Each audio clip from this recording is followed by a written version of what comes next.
இன்றைய அரசியல் சூழலை எப்படி பார்க்குறீங்க? ஒரு நடிகர் வந்து அரசியலுக்கு வந்திருக்காரு, இந்த சூழலை எப்படி பார்க்குறீங்க? நான் நிறைய வாட்டி சொல்லுங்க, ஏங்க நடிகர்ன்ற வார்த்தை ஏன் சொல்கிறீங்க? அது தொழில்.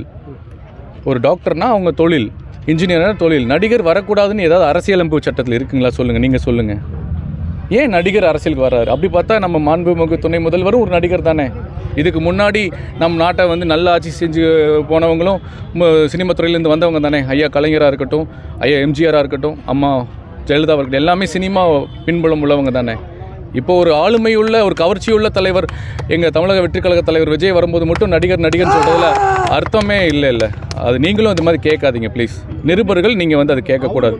இருக்கிற சூழலை எப்படி பார்க்குறீங்க? அரசியலில் என்ன மாதிரியான மாற்றங்கள் இருக்குன்னு நீங்கள் யோசிக்கிறீங்க? அது மாற்றத்தை பற்றி யோசிக்க வேணாம். இன்றைக்கி பிரச்சனைகள் இருக்கிறனால தான் ஒரு தலைவர் உருவாக்கி வர்றாங்க. இன்றைக்கே வந்து நம்ம ஒரு கட்சி தான் வருதா? எத்தனை கட்சிகள் இருக்குது? ஆளுங்கட்சி இருந்தால் எதிர்கட்சி இருக்குல்ல. எதிர்கட்சியாக இருக்கும்போது பிரச்சனைகள் சொல்லிட்டு தானே இருக்காங்க. ஒரு கட்சி இல்லைன்னா ஒரு கட்சி, ஒரு ஆளுங்கட்சி இருந்தால் அது எதிர்கட்சி இருக்கும். ஆனால் ஆட்சி நல்லா நடக்கலன்னு சொல்லி எதிர்கட்சி கம்ப்ளைண்ட் பண்ணிகிட்டே இருக்கும். ஆளுங்கட்சி நல்லா நடந்துட்டுருக்கேன்னு சொல்லுவோம். இது நீங்கள் வருஷம் நீங்கள் பார்த்துட்டு தானே இருக்கீங்க. ஆனால் மக்களுடைய அடிப்படை பிரச்சனைகள் தீர்க்கப்பட்டிருக்கா? இல்லை. அங்கங்கே பிரச்சனைகள் இருக்கத்தானே செய்யுது. அதனால தானே ஊழல் பெருகி போய் கிடக்கு. நம்மளுக்கு ஒரு தேவையான அண்டை மாநிலத்தில் கிடைக்கக்கூடிய நல்ல திட்டங்கள் கூட நம்மளுக்கு கிடைக்கலையே. அப்போது ஒரு மிகப்பெரிய ஒரு ஸ்டாரு இன்றைக்கி ஒரு 200-300 கோடி சம்பாதிக்கிற ஒருத்தர் வந்து அரசியலுக்கு வர்றாருன்னா அவர் வெல்கம் பண்ணணுமே. வரட்டும், பார்ப்போம். வந்ததுக்கப்புறம் நீங்கள் பாருங்கள், கண்டிப்பாக நல்லது செய்யணும் தான் வர்றாரு. நீங்கள் நடிகர் விஜய் வந்து எலைட் அரசியல் பண்ணுறதா ஒரு குற்றச்சாட்டு இருக்குது. மக்களை வந்து நேரடியாக சந்திக்கலை, அவர் வீட்டில் ஏசியில் இருந்துக்கிட்டே ஒரு அரசியல் பண்ணிகிட்டு இருக்காரு. இது சரியான அரசியல் இல்லைன்னு சொல்லி எலைட் அரசியல் பண்ணுறதா சொல்கிறாங்க. அதை எப்படி நீங்கள் பார்க்குறீங்க? சார், விமர்சனம் பண்ணுறவங்க எந்த வகையில் விமர்சனம் பண்ணுவாங்க சார்? வீழ்த்தணும்னு நினைக்கிறவங்க அவங்கவுங்க அறிவுக்கு தகுந்த மாதிரி, அவங்கவுங்க கெப்பாசிட்டிக்கு தகுந்த மாதிரி விமர்சனங்களையும் இதையும் வைப்பாங்க சார். அதை பற்றி எங்களுக்கு அது எனக்கு தேவையில்லை சார். அது விமர்சனம் வந்து விமர்சனம் தான்.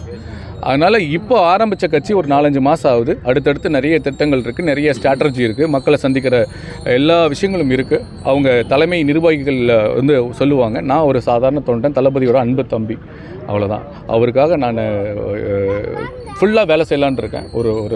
ஒரு நேர்மையான ஒரு தொண்டனா சார். தமிழ்நாடு, ஒட்டுமொத்த தமிழ்நாடே ஆதரவாக இருக்க போகிறாங்க சார். நீங்கள் பார்க்க போகிறீங்க.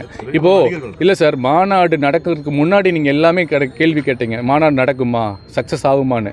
ஆனால் மாநாடில் உங்களுக்கு தெரிஞ்சதில்லை சார் எந்த அளவுக்கு சக்ஸஸ், எந்த அளவுக்கு ப்ரொஃபஷனலாக நடந்தது, கண்ணியமாக கட்டுப்பாடாக கோட்டர் கொடுக்காம, காசு கொடுக்காம, கோழி பிரியாணி கொடுக்காம கரெக்டாக நடந்ததில்லை. அதே மாதிரி மாற்றம் நடக்கும் சார். நிறைய பேர் இருக்காங்க.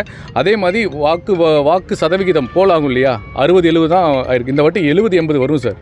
2026 எப்படி பார்க்குறீங்க சார்? 2026 எப்படி இருக்கும்னு நினைக்கிறீங்க? ஒரு மாற்றம் நிகழக்கூடிய ஒரு நல்ல ஒரு ஆட்சி வரப்போகிற தமிழக வெற்றிக் கழக தலைவர் மூலியமாக ஒரு நல்ல ஒரு மாற்றம் நடக்க போகுதுன்னு நினைக்கிறேன் சார். அடுத்த படம் உங்களுக்கு என்ன வருது? நானும் அருள்நிதியும் ஒரு படம் நடிச்சிட்ருக்கேன் சார். அவர் ஹீரோ, நான் வில்லன். அப்புறம் ஒரு வெப்சீரிஸ் நடிச்சிட்ருக்கேன்.